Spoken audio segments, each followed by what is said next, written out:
नमस्कार मंडळी, स्वागत आहे तुमचं किचन रेसिपीजमध्ये। तर आज मस्त काळ्या वाटाण्याचं चमचमीत असं कालवण केलेलं आहे। तर रोज काय नवीन भाज्या कराव्या किंवा कालवणाचे प्रकार करावे, तर अशा वेळी हे काळ्या वाटाण्याचं कालवण भाकरी, चपाती किंवा भातासोबत कशासोबतही तुम्ही खाऊ शकता। चव म्हणाल तर अगदी अप्रतिम आहे। तर सर्वात आधी मी इथे हे जे काळे वाटाणे आहे ते भिजवून घेतले।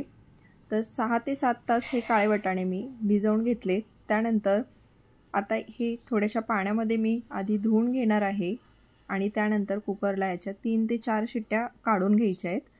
तर हा वाटाणा आधी मी धुवून घेतला आणि त्यात एक ग्लासभर मी पाणी टाकून घेतलं आहे। आता कुकरचं झाकण लावून 3 ते 4 शिट्ट्या काढून घ्यायच्या आहेत। हा वाटाणा शिजायला फार वेळ नाही लागत। वाटाणा शिजतोय तोपर्यंत मी एकीकडे वाटणाची तयारी करून घेणार आहे। तर ह्या कालवणासाठी जे वाटण करणार आहोत त्यामध्ये मी 10-12 लसणाच्या पाकळ्या, 1.5 इंच आल्याचा तुकडा, पाव वाटी सुक्या खोबऱ्याचे काप करून घेतलेत आणि कोथिंबीर। तर ह्या सर्व वस्तूंचा आपल्याला छान असं बारीक वाटण करून घ्यायचं आहे। आणि आता हा वाटाणा बघू शकता एकदम व्यवस्थित सॉफ्ट असा शिजले गेलेला आहे। आता आपण फोडणीची तयारी करूया। तर एका कढईमध्ये मी 2 चमचे तेल टाकून घेतलं। तेलामध्ये 1 चमचाभर मी मोहरी टाकून घेतलेली आहे आणि एक बारीक चिरलेला कांदा यात टाकून घ्यायचा आहे।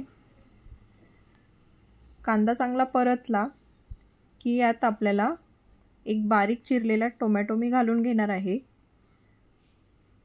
तर या ठिकाणी कांदा चांगला परतून झालेला आहे। आता टोमॅटो घालून घ्यायचा आहे आणि टोमॅटो पण चांगला परतून घ्यायचा आहे।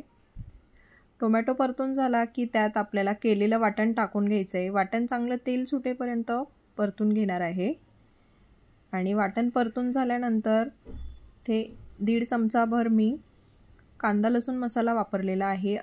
पाव चमचा हळद टाकली आहे आणि अर्धा चमचा काळा मसाला टाकलेला आहे। आता हे सर्व सुके मसाले या वाटणामध्ये मिक्स करून घ्यायचे आहेत। व्यवस्थित सगळे मसाले एकत्र करून झाले की यात आपल्याला शिजलेला वाटाणा जो आहे तो टाकून घ्यायचा आहे। मसाला चांगला परतून झालेला आहे। आता यात शिजवलेले वाटाणे टाकून घेतलेले आहे। वाटाणे या वाटणामध्ये चांगले एकत्र करून घेतले, मिक्स करून घेतले आणि यात आवडीनुसार आता पाणी ॲड करून घेणार आहे।